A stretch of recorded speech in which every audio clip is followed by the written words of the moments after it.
Another mistake that we often find, which is leaders assuming that as the leader, whether it's formal or informal, that I have to have the answer.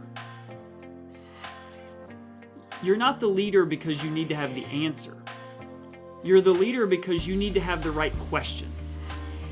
And you need to be able to organize a group to figure out the answers.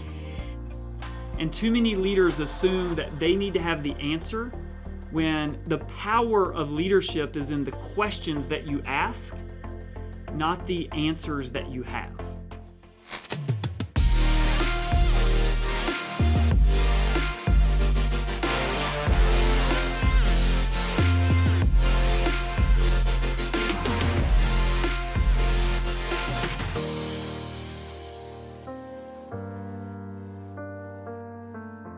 Welcome everyone to another episode of The Future of Work with Jacob Morgan. My guest today is Scott DeRue, the Edward J. Frey Dean of the Stephen M. Ross School of Business at the University of Michigan, and he's also the Stephen M. Ross Professor of Business. Scott, thank you for joining me.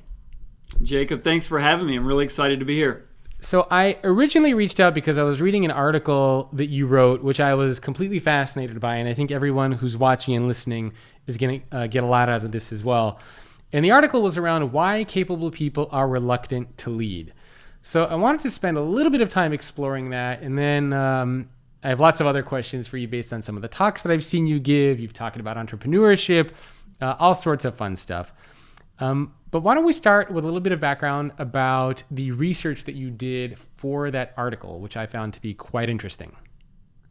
Yeah, one of the things that I've always been fascinated by is why capable people choose to not step up and claim leadership roles. And it really originated the first class I ever taught as a professor. On day one, I walked into the class and I asked everyone, raise your hand if you see yourself as a leader. And this was a class of MBA students, and I assumed everybody would raise their hands. And I would say maybe 50, 60% of hands went up. And so I started asking students, well, why did you raise your hand? But even more interesting to me, why did you not raise your hand? Yeah. And that was back in 2007. And many years later, we've done a lot of research on how people perceive leadership roles and why they don't step up. And that's really what motivated this set of studies that we've done. And we've interviewed hundreds of people. We've looked at our own MBA students here at the Ross School of Business and tried to understand what is it about their motivations, but also their perceptions of risk that actually in many cases preclude people from stepping up and leading. And I actually know quite a few people like that, friends, family members. And I hear so many stories from people who say, I've been put in a position to become a manager or to lead a team. And I always say, great, congratulations. And they say, and I turned it down. And I say, what are you, nuts? Like, why would you do that? So I feel like, is this a common thing that you're seeing from MBA students and in the business world in general? It is quite common. And oftentimes it happens in very subtle ways because people either turn down opportunities, they don't pursue opportunities, Yeah. or they get into these roles and they don't really step up and assume that leadership role. And our real motivation in writing the article that you read was to unpack what are the types of risk that people perceive about leadership that keeps them from stepping up. And if we can identify those types of risk, then maybe we can help people overcome that fear, that anxiety that's associated with that risk. Yeah, that makes sense. Well, good. Why don't we jump into what those are? I think in the article you had interpersonal risk, image risk, and risk of being blamed. So maybe we could start with the first one, the interpersonal risk. Yeah, so the interpersonal risk in psychology is really just about how other people in my relationships, my coworkers, my colleagues, my friends may perceive me as, we're friends today. What might we be tomorrow if I step up and assume this leadership role, right? They don't want to hurt other people's feelings. They don't want to be sort of the bossy one in the relationship. They're just fearful of me stepping up and assuming this leadership role in some way harming the interpersonal relationships that we hold near and dear. Yeah. And, I mean, for me, for example, I started at the Ross School of Business as an assistant professor, and 9 years later woke up as dean. And so I really grew up here, right? My friends are here, my colleagues are here. And so this form of interpersonal risk would manifest as me being worried how my colleagues and my friends here within my community, many of whom helped me get to where I'm at, how they might perceive that relationship now. And we find that a number of people are really worried about what the impact of stepping up and assuming these leadership roles will do to their network of colleagues, friends, coworkers, and the like. Were you worried about that when you got the dean position? I was in some cases, yes, and relationships do change. I mean, that's a reality of leadership that you do have to accept. But you can also lean into that anxiety, that fear, that concern about the interpersonal risk. And so I know myself, before I took over as dean, I went and I had a number of conversations with really close colleagues about, hey, how's this going to work now that I'm the dean and before we were colleagues, coworkers, or maybe they're even my mentors. And just reaching out proactively to them and opening up space for that conversation really unlocked both my own fear and anxiety. But what I also learned is they also had that same anxiety and that concern. And just by giving that conversation space, we were able to align on, hey, this relationship means a lot to us. And so how are we going to work through this in a way that respects the roles and the position of leadership, but still we're able to maintain these relationships in ways that are meaningful to us. And that key of unlocking that conversation is really important. What about people who say, well, the whole point of building relationships is to become a leader in your company, right? I mean, that's why you create relationships with your leaders. That's why you create relationships with people on different teams and departments, because you do want to grow and excel. So then it's kind of funny to say, well, I've created those relationships to get ahead, but now that I'm given the opportunity to get ahead, I don't want to damage the relationships. Like it's kind of a weird, catch-22 there.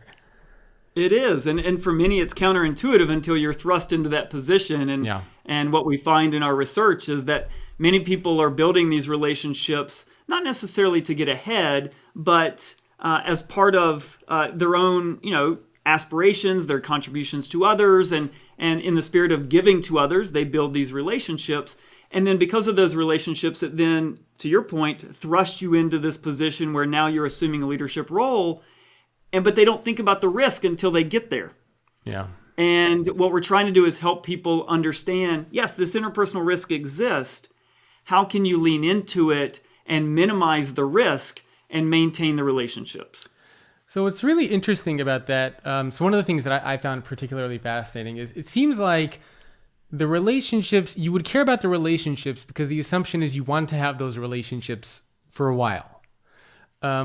But at the same time, there's also so much talk of don't view your company like a family. View it as, just be there for a couple years and then move on. So, it's kind of like there's two opposite sides here. One is I really care about those relationships. I want to have them for a long time. I care about the people. And then there's the other side of like, well, you're just going to be at the company for 2-3 years. So, might as well do whatever you can to get ahead.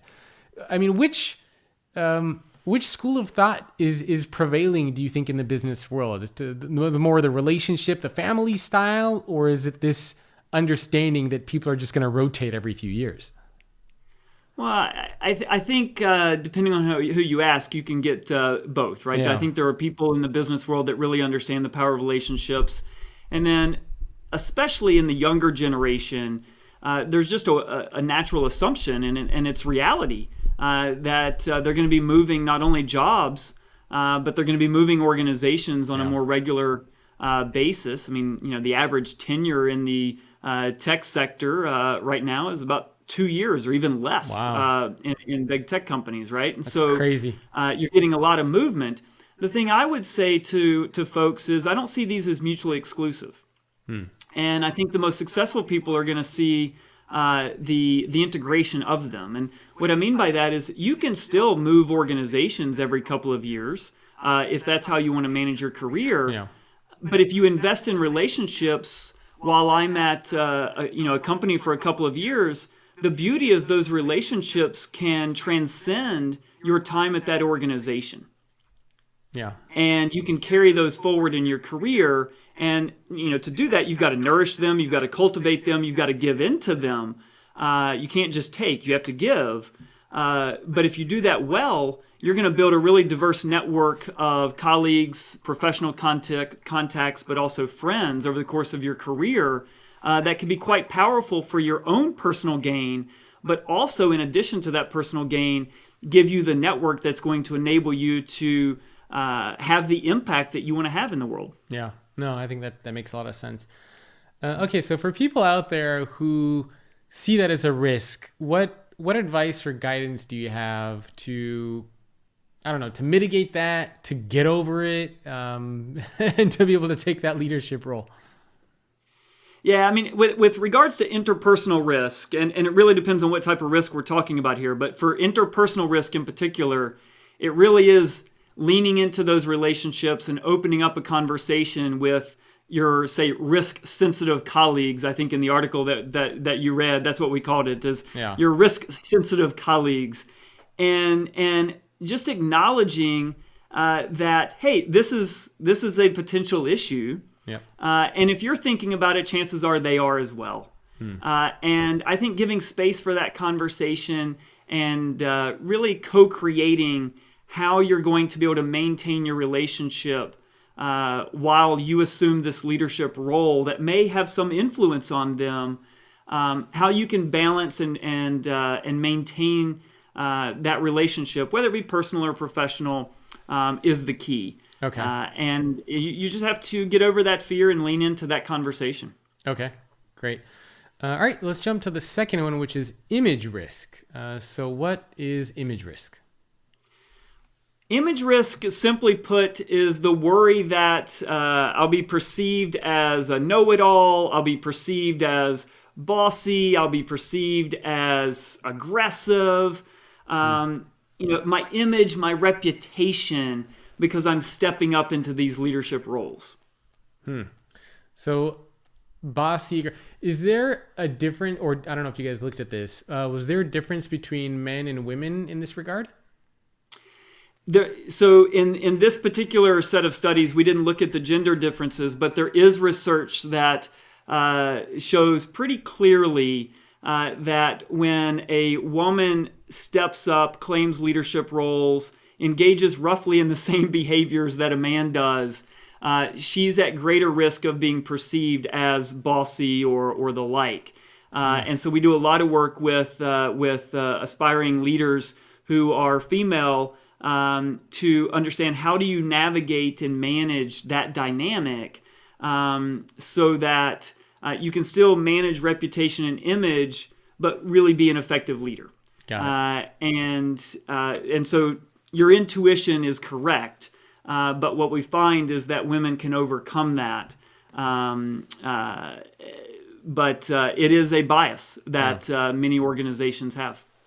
Do some people say, well, who cares if I'm viewed as being bossy or know-it-all? Like, I got promoted. I'm an executive at the company. Like, the hell with what that appears to be like. Because I would imagine there are certainly some people like that out there, and there are other people who are a little bit, same thing even for the interpersonal risk, right? Some people are just whatever, and other people are, a little bit more held back by that. Yeah, that's absolutely correct. And I mean, I'm basically trained as an organizational psychologist, and there's a concept called tolerance for risk or the like. And some people are much more sensitive to risk and risk averse, and some people, basically say the hell with it, and I'll take the risk and let the cards, play out the way they will. But what we're finding in our research, like that first class that I ever taught, is there is a significant number of people that are very sensitive to these forms of risk. And every organization I work with, if you ask the CEO, what is your greatest challenge? In the top 3 will be talent. Yep. And a lack of leadership talent to carry the organization forward. And if 40 or 50% of our people are holding themselves back because of this risk issue, then maybe that's a really significant explanation for why we've got a dearth of talent in organizations around the world.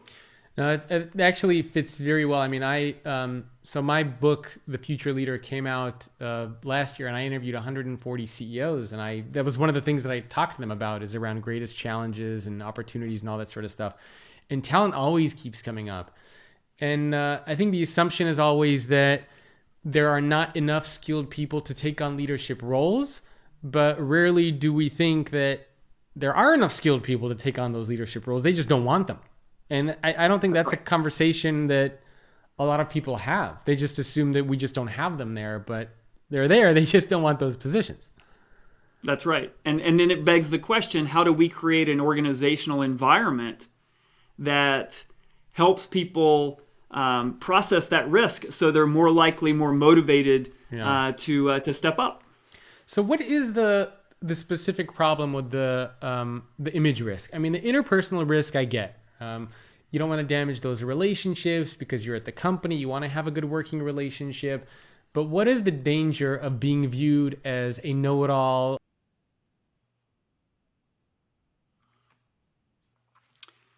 Most people, Jacob, want to be liked. And so there's an element of, I just want to be liked, or I want to be perceived as a good person and the like. So I think that's part of it. I think there's also a part of it that is a belief that if I'm perceived as a know-it-all, aggressive, bossy, etc., then people won't want to work with me or for me. I'll be perceived as a bad team member, which may, cut off future opportunities. But I think a lot of it just has to do with, similar to interpersonal risk, is this need to be liked and this need to want to be perceived in a positive light. And we all have that at some level. So let's talk a little bit about the last risk, which I'm assuming is the one that most people, occurs most common for a lot of people. And that is the one about risk of being blamed. I don't want to mention any names from my family or from my friends, but I have asked a lot of family members and a lot of friends who, when they're about to get promoted, say, congratulations, it's very excited you're going to get promoted. And they tell me they turn down the opportunities. And when I ask them why they turn down the opportunities, they always just say, we don't want that responsibility. Like, something bad happens, I'm going to get blamed for it. Not worth it, not interested. I'm happy to make what I'm making. I'm doing well. I don't need that extra baggage. Is that pretty common among people? It's very common. And Jacob, your intuition that this is one of the most common forms of risk that really holds people back from stepping up and taking on that responsibility of leadership, you are spot on. We call it instrumental risk or outcome risk. And at the end of the day, it's basically people are worried that if they step up and take this responsibility of leadership, that they will be ultimately responsible for the outcome. And it's true regardless of the outcome, right? So if things go well, then those that are in those leadership roles often get a disproportionate amount of credit for it going well, right? It's always a team effort, but they get a lot of credit when it goes well. But the opposite is also true, right? That when it doesn't go well, even though it's a collective effort, the person or persons who are in those leadership roles, because they have the responsibility, they often get more of their fair share of blame, right? Isn't that part of the responsibility of a leader, though, is like to, when something goes well, you get some credit, you give credit for your team. And the mark of a great leader is that when something goes bad, you take the fall. Like, you shield your team from it.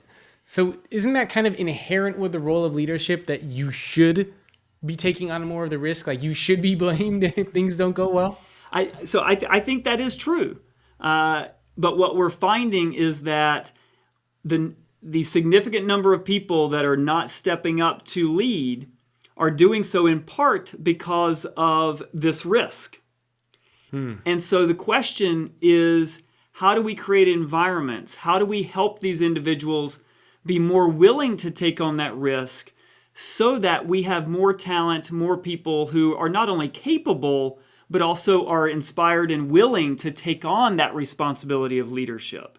And so it's not a question of is there or is there not risk, or should there not be risk. There is that risk, and that is inherent in leadership. How do we help them get over that risk? Yeah. Okay, that makes sense. And I also noticed the compensation was not a factor. Nobody's saying, I don't want to take on that leadership role because they're not paying me enough. We rarely find that, right? On average, leadership roles are paid more than non-leadership roles. And the more salient reasons that people give and point to about not stepping up is much more about either the image risk, the interpersonal risk, or very common, this instrumental or outcome risk. Maybe at some point, if you pay them enough, they're willing to take the risk. And so maybe there's that calculation going on. And as you know, we're seeing a lot more performance-based pay in organizations these days, which I think is a good thing. But ultimately what performance-based pay does is it makes this outcome risk even more salient to people. Yeah. Right? And so if they are less likely to step up to lead because of this outcome risk or instrumental risk, then performance-based pay can actually shine a really bright light on that anxiety. Yeah, no, couldn't agree more. Okay, so we have the three risks: interpersonal risk, image risk, and risk of being blamed. So why don't we start off with advice for leaders? So leaders who are looking to attract and retain talent, because as we talked about earlier, the assumption is always that we don't have enough leaders, whereas the conversation could be flipped and say, well, we probably do have leaders, they just don't want to step into those roles. So as an existing leader of a company, and you want to bring up that next generation of leaders, what are some things that you can do to mitigate these risks? I'll give you two things, and there's obviously a much longer list, but two that I continue to be encouraged by in terms of the research we're doing and the findings coming out of that, and what we're seeing when leaders really are mindful of the environment they're creating. These two practices, I think, really make a difference. So first is, and it's really inspired by the work of Amy Edmondson and her work on psychological safety, but the more you can create an environment where it's not only okay, but it's expected for people to engage, offer differing and diverse opinions, share their point of view, even if it's not the consensus or the dominant view within the group. The more you can role model that and create a very psychologically safe environment, what you're doing is giving people license to engage in the group, in the organization, in a way that's going to make them perceive less risk, whether it be image risk, interpersonal risk, or outcome risk. You're going to create an environment where they perceive less risk in engaging and stepping up, even if it's counter to where you are as a leader or where the others are in the organization. So creating that psychologically safe environment is really, really foundational and important here. How do you, that's a word that's oftentimes used in the leadership world, right? Create psychological safety. Do you have any advice on how to do that? Is it about being vulnerable as a leader? Is it about encouraging those conversations? Is it about, what do you do to create that safety? Yeah, all of those things. So, one of the things that I think really effective leaders do is role model that vulnerability. They role model the willingness to be challenged, right? So I know for my leadership team, I'm always asking the question of, hey, what might be an alternative perspective, right? Even if it's the perspective I have, challenge me. Like, what's the other side of this conversation, right? And so welcoming and inviting that devil's advocate. I'll even sometimes secretly plant or nominate the devil's advocate in my team and ask them to challenge not only others in the group, but also me, just to create a norm in the group that this is, again, not only okay, it's actually expected, right? That we're creating this safe environment where we can challenge each other, but we're doing so to get to the best solution, the best idea, the best outcome.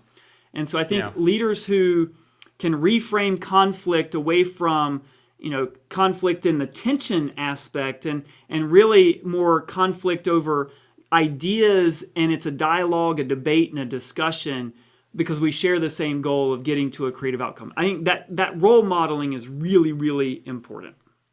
Okay. All right. So that was the one technique. What was the other one? The other that I point to a lot is a lot of people see leadership as this big, grandiose sort of concept, right? You're held up on this big pedestal. And so it's almost like it's unreachable for a lot of people. And so if you can break it down into what we often refer to as low stakes opportunities to step up and take on maybe smaller leadership roles, or at least roles that are perceived to be smaller leadership roles, and in some sense let people try on a different persona, right? And experiment with leadership in less risky, less visible ways, then they realize that actually the risk here isn't that great. Yeah. And so allowing them space to experiment in that way becomes really important. Okay. So instead of, all of a sudden saying, hey, you're leading a multi-billion-dollar project tomorrow, baby steps first and say, hey, we have this new initiative. We're putting a little bit of resources around it. Why don't you see how it's going before jumping into like this crazy project? Exactly. Make sure they can swim before you throw them in the deep end. But even if they can swim, they may not know they can swim. So I interviewed a few CEOs on this podcast, just even the past few months, and I asked them, what is something that you did that made you very successful as a CEO, that allowed you to grow and excel where other people struggled? And a lot of the common responses that came back was, we took on projects that nobody else wanted. We did the hard projects, the things that we were not ready for, because we viewed them as an opportunity to shine. So how does that balance in with this idea of taking in something small? Is there a way to tell when somebody is ready for that big project versus when they're ready for something small? Yeah, I often refer to it as running to the fire, right? And, yeah, exactly. But there are smaller fires and bigger fires. Yeah. Right.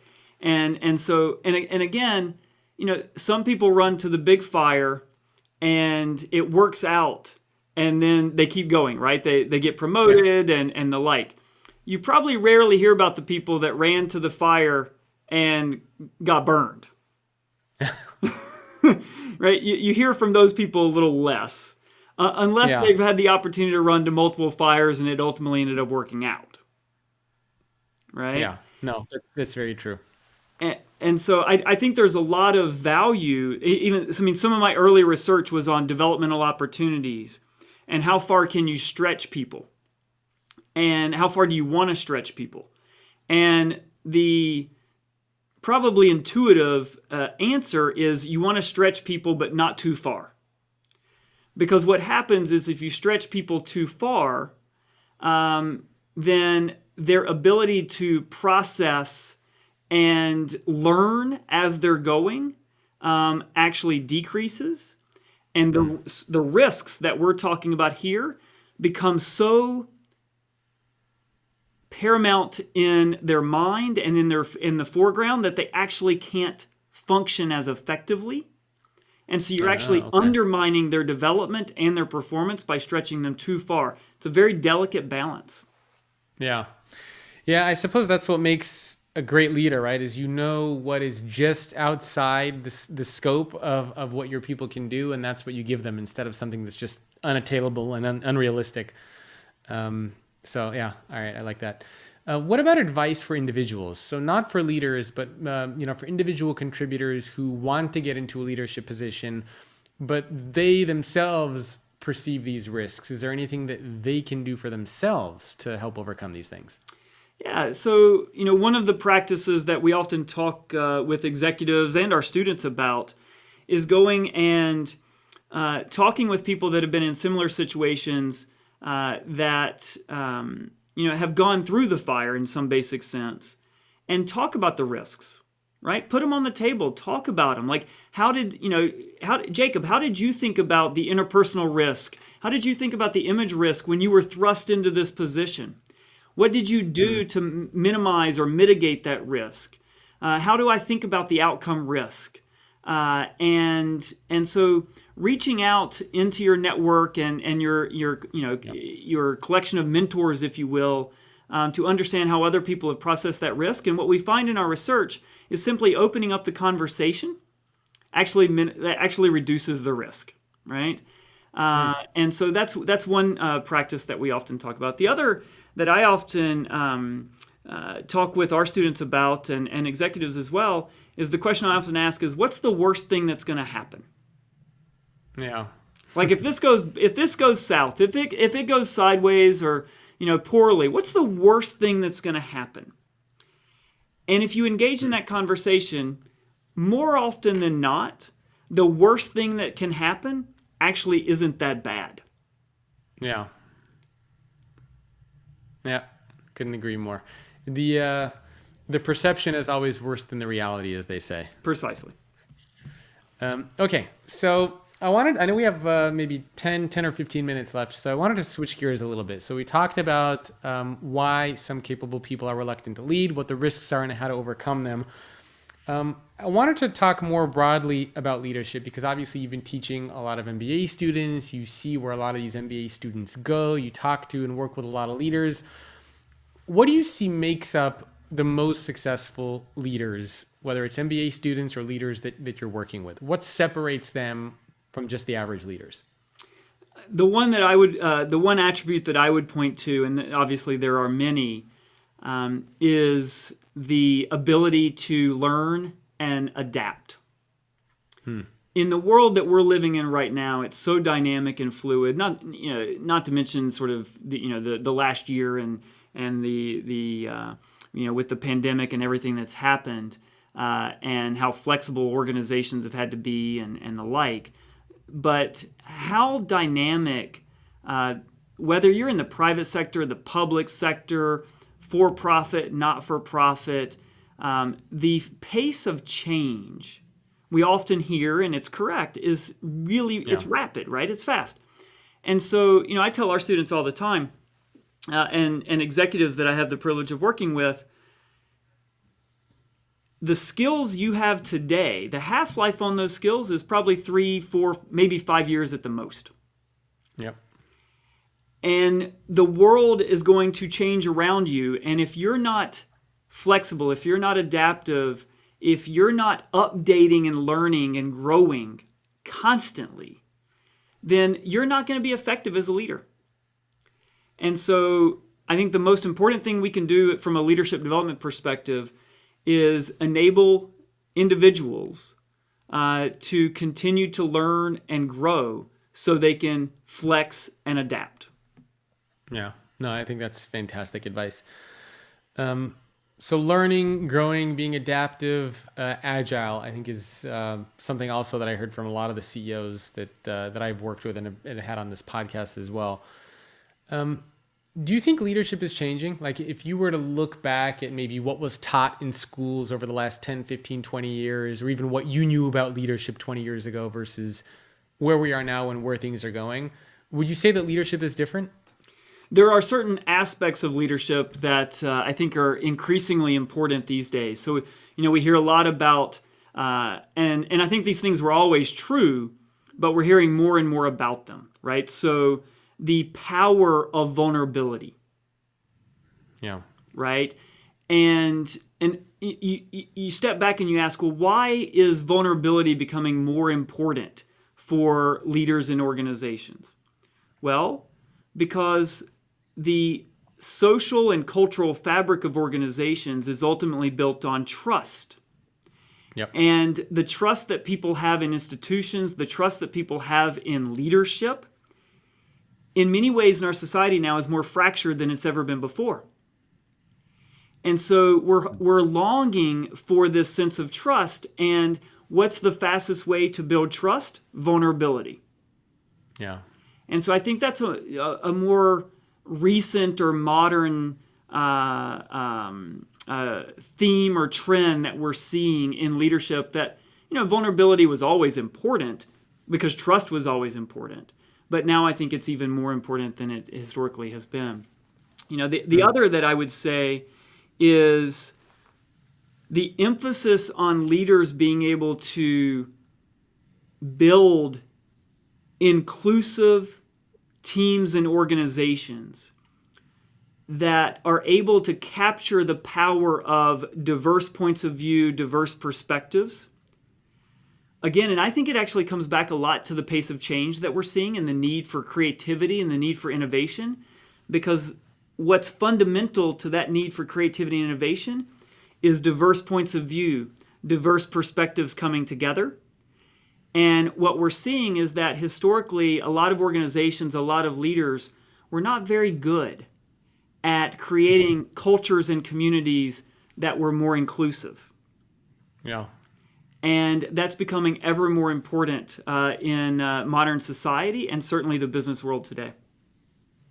You mentioned that for a lot of MBA students, the half-life of their skills is around 3 years or so.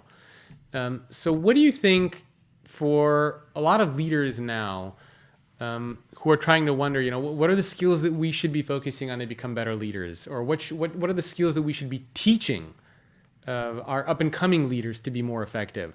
What are some of those skills or mindsets that you see emerging that are most crucial for leaders over the next, 3-5 years? Sure. So, there's always been and always will be foundational elements of leadership, right? I mean, at the end of the day, leadership is about influencing a group of people to achieve and accomplish a shared goal, right? I mean, that's my most basic definition of leadership is you got a group of people, you got a shared goal. How do I influence that group of people to work together to achieve that goal? Right? That's been true for hundreds of years. Yeah. Right? So, and is still true today. And there are foundational elements of being able to do that, right? Being able to create a compelling vision that gives people a sense of that shared goal and inspires people to want to share that goal and work towards it. The ability of leaders to build relationships and collaborative communities so that group can actually work together to achieve that goal. The ability to understand what's the work that has to get done in order to achieve that goal, and how do I structure the work to get done, whether it's a small team or a multinational corporation with hundreds of thousands of people. You got to be able to create a compelling vision. You got to be able to build the organization, the team, the community, and you've got to be able to create structure so you get work done. Those are foundational elements to leadership. The piece that is evolving is, again, tied back to the pace of change, where if you ask me, what's the most important thing we can teach leaders today? Again, I go right back to the most important thing I can teach you how to do is teach you how to learn, how to adapt, and how to flex.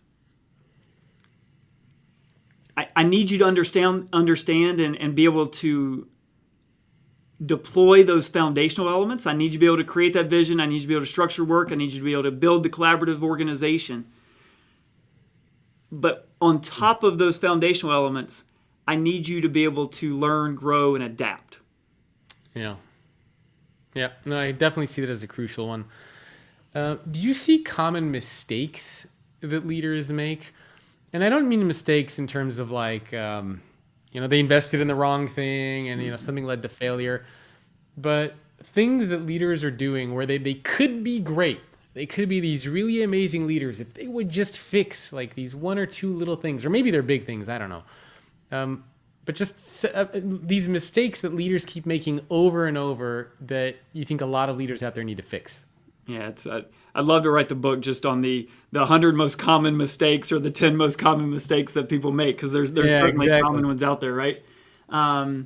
So a couple come to mind for me that our research illustrates time and time again. And they're related. The inability of some to actually listen always amazes me. Right? And it's related to another mistake that we often find, which is leaders assuming that as the leader, whether it's formal or informal, that I have to have the answer. You're not the leader because you need to have the answer. You're the leader because you need to have the right questions. And you need to be able to organize a group to figure out the answers. And too many leaders assume that they need to have the answer when the power of leadership is in the questions that you ask, not the answers that you have. I love that. It's almost like the Socratic method, right? Where even if you know the answer, you should ask the right questions to help people come to the answer themselves. That's exactly right. Yeah, and chances are 80% of the time you may know the answer. But what about the 20%? Yeah. And even if you know the answer, and I've heard this from several leaders, they try to not give the answer because they want their teams to come up with the answer. That's right, because you're trying to develop your people. Yeah, and it's a very hard thing. I mean, I have a small team of people that I work with, 10 people, and sometimes I know the answer to something, and I know that if I just give the answer, things will move along quicker, and I have to be like, Jacob, just shut up, let them figure it out, because, and it's hard, and you got to restrain yourself. It's not easy. Yeah, that's true. So in the last few minutes that we have left, one of the things, and I saw you were giving a talk about this actually, which I thought was very interesting, and you said the importance of working across a business and not just in a function. And I think this is something that a lot of leaders sometimes struggle with, because the assumption is that to be a leader, you start off in one field or one area, let's say marketing, and you're just going to climb that corporate leader in marketing. You're just going to stay in your one geographic location. There's only one ladder, and you just kind of go to the top. Mm-hmm. And it seems like that assumption is very much being challenged. And I thought maybe you could talk a little bit about that for a minute, because I saw I think you were giving a talk to your school actually on this, on the importance of working across different aspects of the business instead of just being in one specific area. Yeah, and there's value in both, right? And if your goal is to get promoted as fast as possible in a short amount of time, staying within your singular lane, same geography, same functions,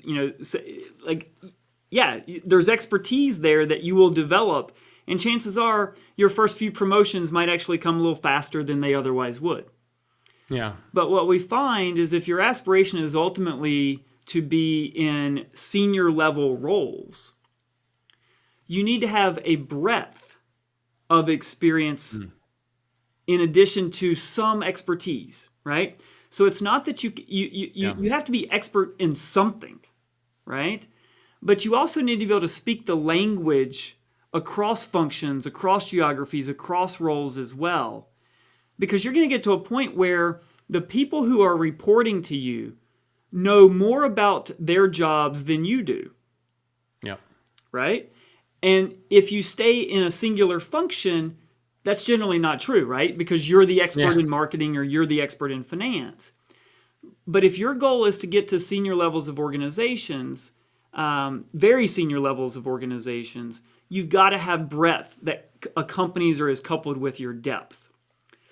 And I generally find that at key points in your career life cycle, going lateral and then coming back, or going lateral and sort of zigzagging up the organization, ultimately diversifies your knowledge and skill set in a way that pays dividends down the road, much more than just staying in a singular function.